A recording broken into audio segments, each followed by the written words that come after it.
Assalamualaikum warahmatullahi wabarakatuh. Halo teman-teman semua, apa kabar?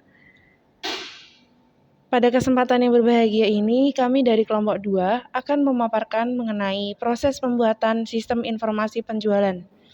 Guna memenuhi tugas akhir, mata kuliah Sistem Informasi Manajemen Program Studi Akuntansi Sekolah Tinggi Ilmu Ekonomi Pelita Nusantara. Pertama-tama, kami mengucapkan terima kasih yang sebesar-besarnya kepada Bapak Dr. Toto Dewayanto, SE, MSc, AKT, selaku dosen pengampu mata kuliah Sistem Informasi Manajemen Sekolah Tinggi Ilmu Ekonomi Pelita Nusantara. Berkat bimbingan dan dukungan dari Bapak Toto, kami semua dapat menyelesaikan tugas ini dengan baik. Tak lupa, kami juga ingin mengucapkan terima kasih atas kepada teman-teman dukungan dan perhatiannya.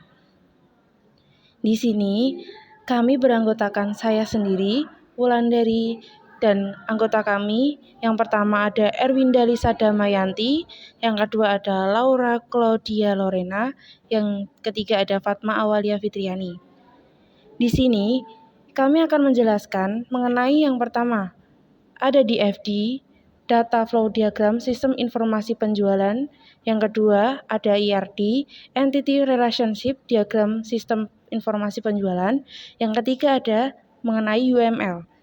Yang kemudian dilanjutkan dengan penjelasan import database ke web PHP My Admin dan kemudian diakhiri dengan penutupan. Baik, teman-teman semua, langsung saja kita mulai. Dalam pembuatan sistem informasi penjualan, kami menggunakan beberapa aplikasi, yaitu yang pertama, ada Draw.io, yang kedua ada IR Assistant, dan yang terakhir ada XAMPP, yang merupakan software yang memudahkan pekerjaan webmaster dan web developer untuk mengembangkan sebuah website. Teman-teman sekalian, materi pertama yang akan kami sajikan yaitu penjelasan mengenai DFD Data Flow Diagram. Pertama, saya akan menjelaskan tentang VDOC dari Sistem Informasi Penjualan. Di Sistem Informasi Penjualan dibagi menjadi dua, ada entry data dan laporan. Di entry data dibagi menjadi dua, ada admin dan menu. Di bawah admin ada kasir lalu pelanggan. Di bagian menu ada pesanan masuk dan kategori. Lalu laporan juga dibagi menjadi dua, ada laporan penjualan dan pack menu. Laporan penjualan ada data penjualan dan data diskon. Di pack menu ada quantity. Selanjutnya DFD level 0. DFD level 0 ada dua entity, yaitu admin dan pelanggan. Admin memasukkan data diskon, data penjualan, dan data menu ke sistem. Lalu sistem akan mengeluarkan data pelanggan dan data pemesanan yang akan diberikan kepada admin.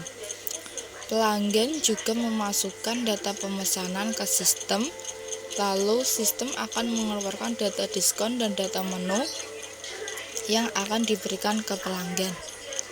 DFD level 1. DFD level 1 ada 4 proses, yaitu login, data admin, penjualan, dan laporan. Admin, login, lalu data disimpan. Lalu admin memasukkan data menu, lalu disimpan. Setelah itu akan keluar info menu yang akan masuk ke proses ketiga, yaitu penjualan. Data penjualan juga akan masuk ke proses ketiga, lalu akan keluar info penjualan yang akan diberikan ke admin. Proses yang terakhir adalah laporan, akan mengeluarkan info laporan yang akan ditujukan ke admin. DFD level 2. DFD level 2 ada 3 proses, yang pertama admin, yang kedua menu, yang ketiga laporan. Pelanggan memasukkan data pelanggan dan data pemesanan ke admin. Kasir juga memasukkan data kasir. Dari proses 1 akan keluar data pemesanan dan data penjualan yang akan diberikan ke proses 3, yaitu laporan. Di proses 2, info pemesanan akan disimpan. lalu akan keluar info transaksi yang akan masuk ke proses ketiga. Setelah proses ketiga yaitu laporan, akan keluar faktur penjualan yang akan ditujukan kepada admin. Selanjutnya DFD level 3. DFD level 3 ada 3 proses. Yang pertama input pemesanan, yang kedua data pemesanan, yang ketiga cetak laporan pemesanan. Pelanggan memasukkan nama pelanggan dan data pemesanan lalu disimpan. Setelah itu proses 1 akan memverifikasi yang akan ditujukan kepada pelanggan. Setelah menu yang disimpan akan masuk ke proses kedua, lalu akan keluar bukti pemesanan yang akan diberikan kepada pelanggan. Data pemesanan yang sudah disimpan akan masuk ke proses ketiga yaitu cetak laporan pemesanan dan akan keluar laporan pemesanan yang akan diberikan kepada admin.